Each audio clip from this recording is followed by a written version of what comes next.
Jesus saiu do templo e, enquanto caminhava, seus discípulos aproximaram-se dele para lhe mostrar as construções do templo. Vocês estão vendo tudo isto? Perguntou ele. Eu lhes garanto que não ficará aqui pedra sobre pedra, serão todas derrubadas. Tendo Jesus se assentado no Monte das Oliveiras, os discípulos dirigiram-se a ele, em particular, e disseram: Dize-nos quando serão essas coisas, e qual será o sinal da tua vinda e do fim dos tempos? E a paz do Senhor, aqui é o irmão Felipe. Com essa leitura, nós começamos nossa série de reflexões sobre o sermão profético, ok? Esse sermão foi proferido à base do templo, ou no início do templo, da base do templo, não, a base do monte, ou no início do monte das Oliveiras. Há uma região que dava para se ver a cidade e o templo. E esse sermão ele foi provocado por duas situações, na verdade. A primeira situação foi dada por Jesus, que provocou a segunda situação, que foi dada pelos discípulos.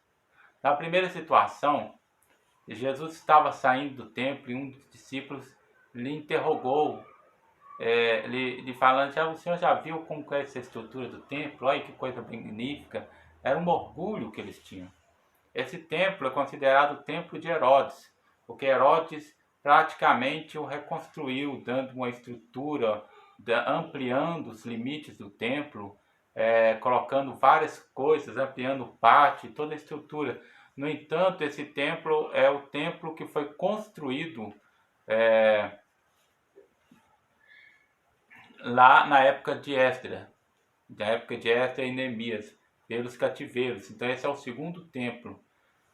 Isso gera uma certa dúvida quando a gente ouve falar o templo de Herodes, e aí a gente ouve falar quando os irmãos que falam sobre escatologia falam: olha, e será construído o terceiro templo, e será destruído. Não, aí logo vem aquela dúvida na cabeça: mas se esse é o terceiro templo, então o que aconteceu? Houve um templo de Salomão, um templo dos exilados que voltaram do exílio, né, de pós-babilônico, e houve um templo de Herodes, e agora há um templo que será construído e depois será destruído, que será construído na época do anticristo, que ele estará nesse templo profanando. Então, na verdade, são 4 templos. Isso traz uma certa dúvida, se a gente for pensar assim. Mas aí a gente tem que entender que, na verdade, o templo de Herodes é o mesmo templo de Esdras e de Zorobabel, de Neemias, daquela época lá, dos pós-exilados que voltaram do cativeiro. E o que acontece é que Herodes traz uma reforma no templo, uma ampliação e uma reforma no templo, para poder ganhar com isso o prestígio, né, dos judeus. Mas essa reforma é uma reforma tão ampla, que Herodes já tinha morrido, e quando o templo foi totalmente destruído pelos romanos em 70 depois de Cristo, ele ainda estava em reforma. Ele ainda estava em reparação, ainda em ajustes ainda, de tão demorada. E olha que o templo, da forma como estava, tinha sido levado mais ou menos 40 anos para ser edificado. Começou mais ou menos em 20 antes, mais ou menos em 20 antes de Cristo. Ou seja, tinha 40 anos, mais ou menos, né? E Jesus começou a ministrar lá nos seus 30 anos. Então, ou seja, tinha muito mais do que 40 anos. Mas a história mostra, e a própria Bíblia diz, que tinha mais ou menos 40 anos. E os historiadores também confirmam essa versão. Então, quando eles falavam, olha, mas que templo bonito, Jesus. Jesus virou e falou uma frase profética para eles. Eles queriam que Jesus analisasse o templo, e ele falou, e o templo era símbolo do orgulho dos judeus, símbolo de que eles estavam firmados como nação e ali estava a presença de Deus. E aí Jesus virou para eles e falou, olha, não ficará aqui pedra sobre pedra que não seja destruída. Então eles fazem uma simples pergunta e recebem uma resposta profética de que Jesus iria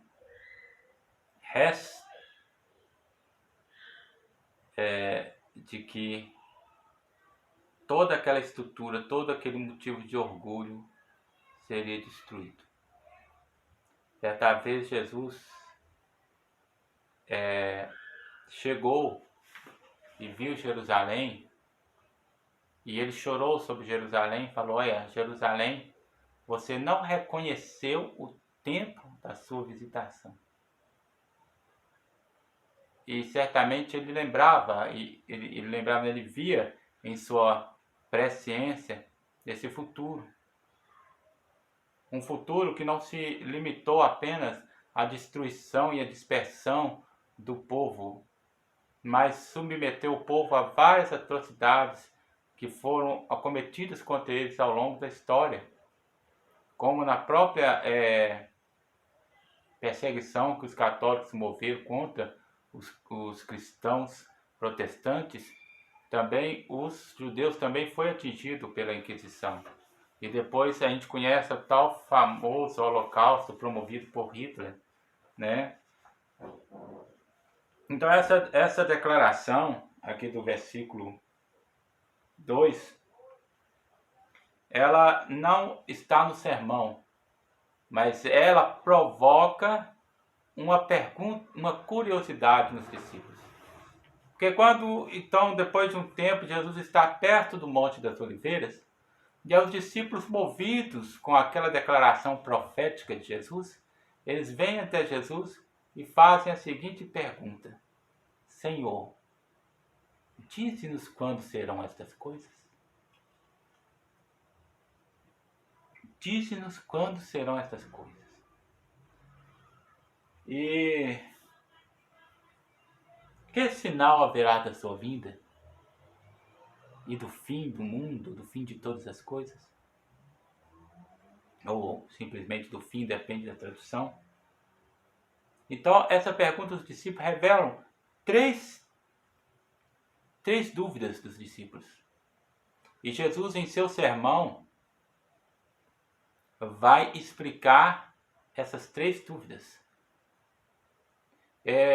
Jesus, ouvindo então essa resposta deles, ele sobe até a encosta do Monte das Oliveiras, e dessa encosta ali do Monte das Oliveiras, um local que dava para todos estarem, ele profere o seu sermão profético para responder a essas três dúvidas estimuladas por essa pergunta.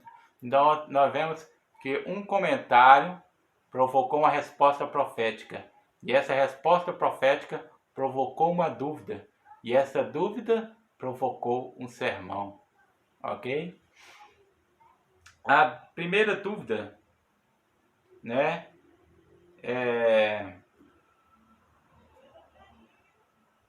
a primeira dúvida: quando sucederão estas coisas? Ou quando serão estas coisas? Ou quando estas coisas vão acontecer? Ou quando acontecerão estas coisas? Né? Depende da versão. Se referem à destruição do templo. Essa primeira parte da pergunta, essa primeira dúvida, quando sucederão essas coisas? Certamente os discípulos tinham em mente a destruição dos templos, né? O que aconteceria, né? Quando sucederão essas coisas? Quando sucederá essa destruição. Isto que o Senhor falou ali profeticamente sobre Jerusalém. A gente sabe que a Bíblia ela é bem resumida, principalmente os evangelhos. João disse que se todas as coisas que Jesus falou, ministrou, ensinou, realizou fossem postas em livros, que seriam muitos livros e que talvez não caberiam todos os livros. Então penso que Jesus pode ter aguçado bem, tido um comentário muito bem falado, muito bem explorado com eles.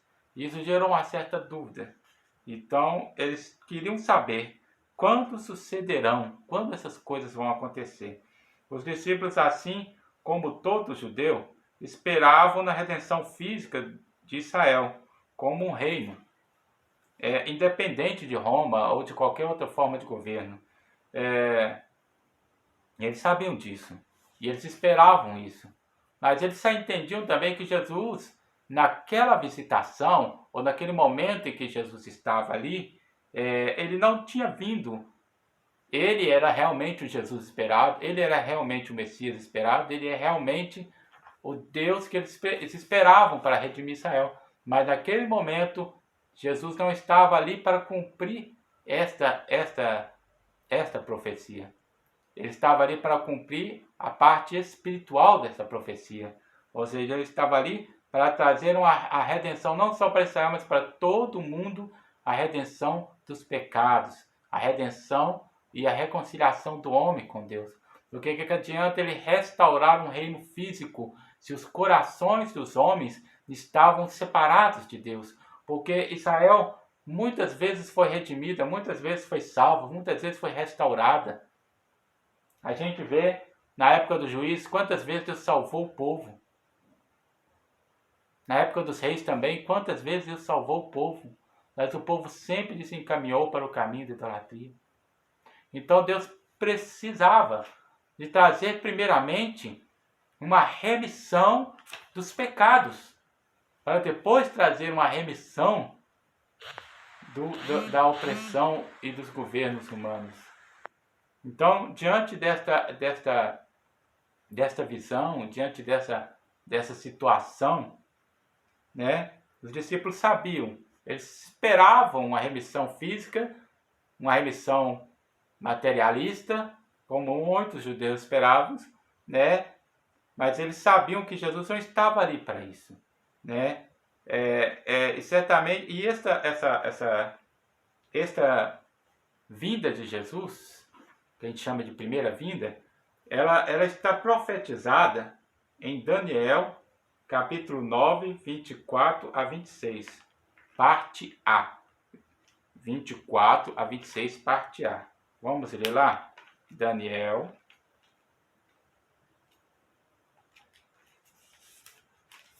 capítulo 9, 24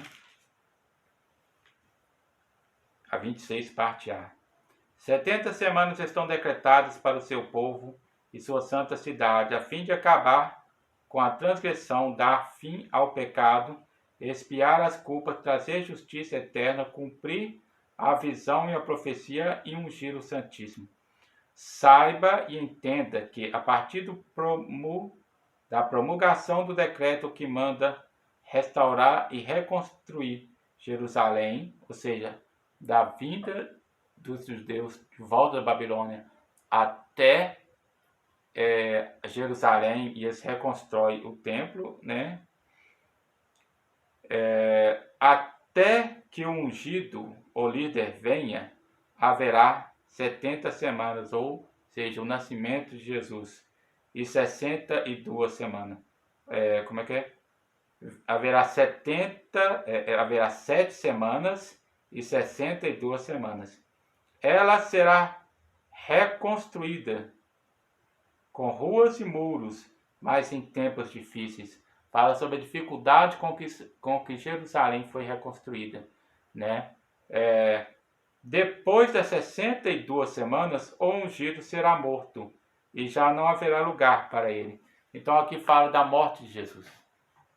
Jesus virá para essa Jerusalém que será reconstruída com muita dificuldade, mas quando Jesus vier, E quando Jesus nascer,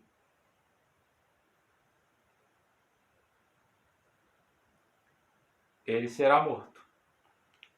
E não ficará mais nessa terra. E foi o que aconteceu.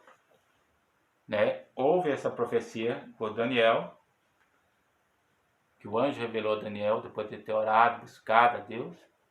E isso se sucedeu, se cumprindo com o nascimento, a vida e a morte e a ressurreição de Jesus Cristo. Ok?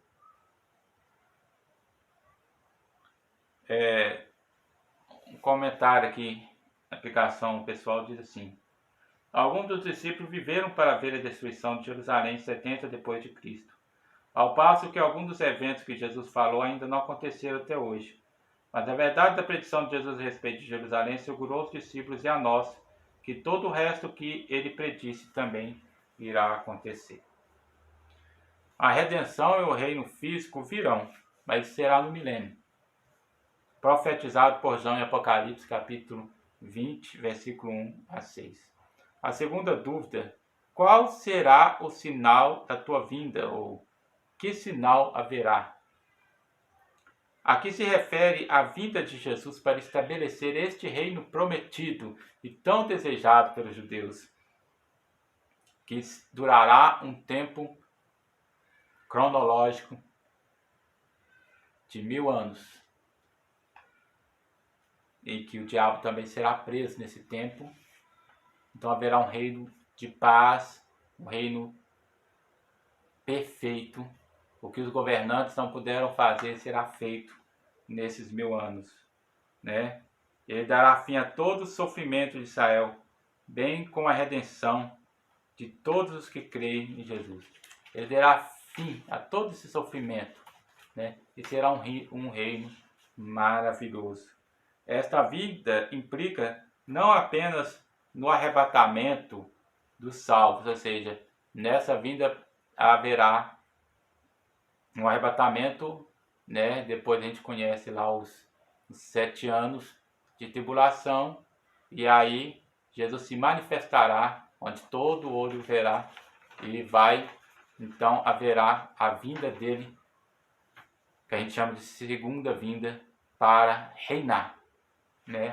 Mas essa segunda vinda será precedida pelo arrebatamento e pela tribulação, que a gente chama do período do governo do anticristo, né?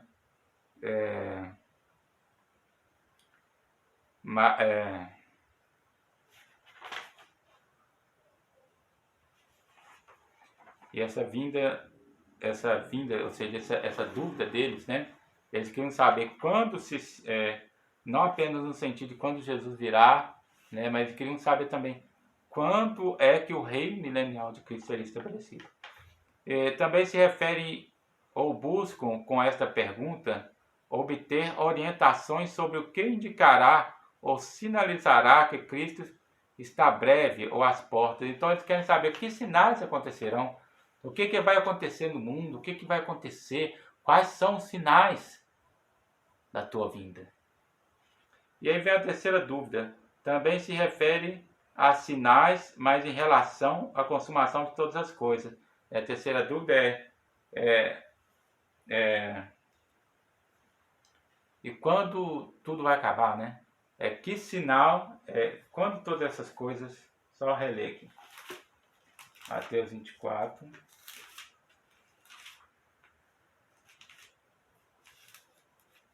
Que sinal haverá? Quando sucederão essas coisas? Que sinal haverá da tua vida e do fim? E do fim dos tempos. Então, essa dúvida e do fim dos tempos, eles querem saber quais os sinais que precederão a vinda de Jesus e também querem saber quais os sinais que precederão o fim dos tempos. Então, são dois sinais para duas questões, ou são sinais que serão para ambas as questões, mas eles querem saber o que vai acontecer. Essa é a pergunta, né? Jesus, então, irá, em seu sermão, procurar compreender, ou seja, trazer uma explicação onde ele vai tentar explanar e tentar sanar a dúvida dos discípulos a respeito dessas coisas. Sabemos que o Sermão do Monte, a tal como está escrito no livro de Mateus, é de uma forma bem breve, então eu creio que o evangelista colocou apenas os pontos principais, mas eu creio que a gente vai ver isso nas cartas e em outras passagens explicando e orientando melhor, ok? Esse é o nosso primeiro vídeo da nossa série, um sermão profético de Jesus. Se você gostou até aqui do comentário, clique, compartilhe, dê o seu like, compartilhe e ore por nós, ok? Se inscreva também, se ainda não é inscrito. Fique com Deus, a paz do Senhor.